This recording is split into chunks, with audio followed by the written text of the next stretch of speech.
நாளையிலேருந்து காலையில் வேகமாக எழுந்திரிச்சு வாக்கிங் போகலாம் அப்படின்னு திட்டம் போட்டு அதை உங்கள் நண்பர்களிடம் சொல்கிறீங்க. அவரோ என்ன சொல்கிறாரு, இப்படியே சொல்லிட்டு 10 நாள் நடப்பேன், அதுக்கப்புறம் ஏதாச்சும் சாக்கு போக்கு சொல்லிட்டு படுத்துக்கிடுவேன். உனக்கு இந்த மாதிரிய ஆசையெல்லாம் தேவையில்லை, சும்மா ஜாலியாக தூங்குமாமே அப்படின்னு சொல்லிடுவாங்க. நண்பன் சொல்வது சரிதான், 4-5 நாட்கள் நடப்பது போர் அடிச்சிரும் அப்படிங்கிறதுனால அந்த பழக்கத்தையே நிறுத்திடுவீங்க. ஏற்கனவே சில முறை அப்படி நடந்திருக்கு. நண்பன் என்னை பற்றி சரியாக புரிஞ்சு வச்சிருக்கானே அப்படின்னு அவன் மேலே கொஞ்சம் பாசம் வருது. ஞாயிற்றுக்கிழமை மனைவி ஊருக்கு போவதால் வீட்டில் ஜாலியாக இருக்கலாம் அப்படின்னு ஆசைப்பட்டு நண்பனை கூப்பிட்றீங்க. சூப்பர் மச்சி, நீ சரக்கு மட்டும் வாங்கி வை, நான் சைடிஸ் எல்லாம் வாங்கிட்டு வரேன், பிரியாணி ஆர்டர் பண்ணி சாப்பிடுவோம், இன்றைக்கி நம்ம ஃபுல்லாக ஜாலியாக இருப்போம் அப்படின்னு சொல்கிறீங்க. உடனே நீங்களும் மனைவி இல்லாத ஞாயிற்றுக்கிழமை வீட்டில் ஜாலியாக குடியும் கும்மாளமாக கொண்டாடுறீங்க. பண தட்டுப்பாடு வருது. உடனே நண்பனுக்கு ஃபோன் செஞ்சு 20,000 ரூபாய் ரெடி தண்ணி தர முடியுமா அப்படின்னு கேட்குறீங்க.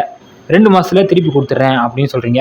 ஒன்றும் பிரச்சனை இல்லாமல் எங்கள் ஆஃபீஸில் வேணும் அப்படின்னு ஒருத்தர் இருக்கார், அவர் எப்போ கேட்டாலும் பணம் கொடுப்பாரு, நான் கூட்டிகிட்டு போகிறேன், வட்டி மட்டும் கொஞ்சம் கூடுதலாக இருக்கும், அதை மட்டும் அட்ஜஸ்ட் பண்ணிக்கோ அப்படின்னு சொல்கிறீங்க.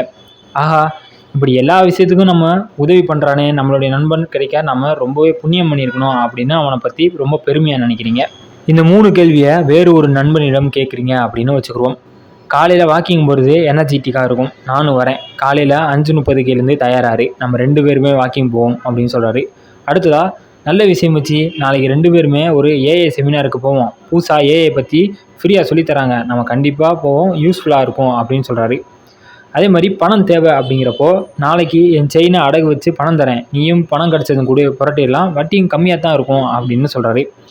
2 பேரும் உங்களுடைய நண்பர்கள் இருந்தாலும் யார் உங்களுக்கு தேவையான சரியான நண்பன் அப்படிங்கிற கேள்விக்குறி நமக்குள்ள வரும். எந்த நண்பரால் உங்களுடைய வாழ்க்கை சிறப்பாகும் இல்லைனா சிக்கலாகும் அப்படின்னு யோசிச்சு பாருங்க.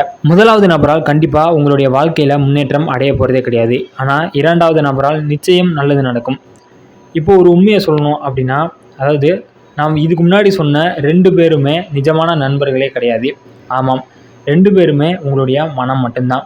மனிதர்களின் மனமே அவர்கள் அடுத்து என்ன செய்ய வேண்டும் அப்படிங்கிறத தீர்மானம் பண்ணுது. ஒவ்வொரு நபரின் மனதுக்குள்ளும் 2 வகையான நண்பர்கள் இருக்கிறாங்க. இவர்களில் யாருடைய தேவையை நீங்கள் பூர்த்தி செய்கிறீங்களோ அவங்க தான் உங்களை கண்மூடி ஆதரிப்பாங்க. சின்ன வயசுலேருந்து காலையில் 5 மணிக்கு எழுந்து படித்தவர்கள் வளர்ந்த பிறகும் வேலைக்கு போகும் காலங்களில் அதே மாதிரி காலையில் 5 மணிக்கு எழுந்து போகிறத நம்ம பார்ப்போம். வேலையை முடிந்தவுடன் தினமும் ஒரு பெக்கு அப்படின்னு குடிக்க தொடங்குறவங்க அதன் பிறகு குடிக்காமல் தூங்கவே முடியாது அப்படிங்கிற நிலைமைக்கு போவதையும் பார்க்கலாம். இவருக்கு மது உடலுக்கு தீமை அப்படின்னு நல்லாவே தெரியும். பணத்தை அதிகமாக மதுவுக்கு செலவழிக்கிறோம் அப்படிங்கிறதும் அவருக்கு தெரியும். குடிப்பழக்கத்தினால் குடும்பத்திலும் அலுவலகத்திலும் மதிப்பில்லை அப்படிங்கிறதும் அவருக்கு தெரியும். ஆனால் இதுக்கெல்லாம் அந்த முதல் நண்பன் மிகச் சிறப்பாக அவனுக்கு சமாதானம் சொல்லுவான்.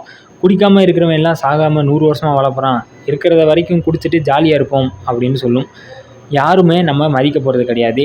மதித்து என்ன ஆக போகுது, பணம் காசு தந்து உதவ போகிறாங்க, நம்ம உழைச்சாதான் நமக்கு காசு, உறவுங்கிறது எல்லாம் சும்மா அப்படின்னு பேசுவாங்க. இப்படி பேசும் நபர்கள் ஒருபோதும் வாழ்க்கையில் வெற்றி அடையவே முடியாது, நிம்மதியாகவும் வாழ முடியாது, பிறரிடம் மதிப்பும் மரியாதையும் பெற முடியாது.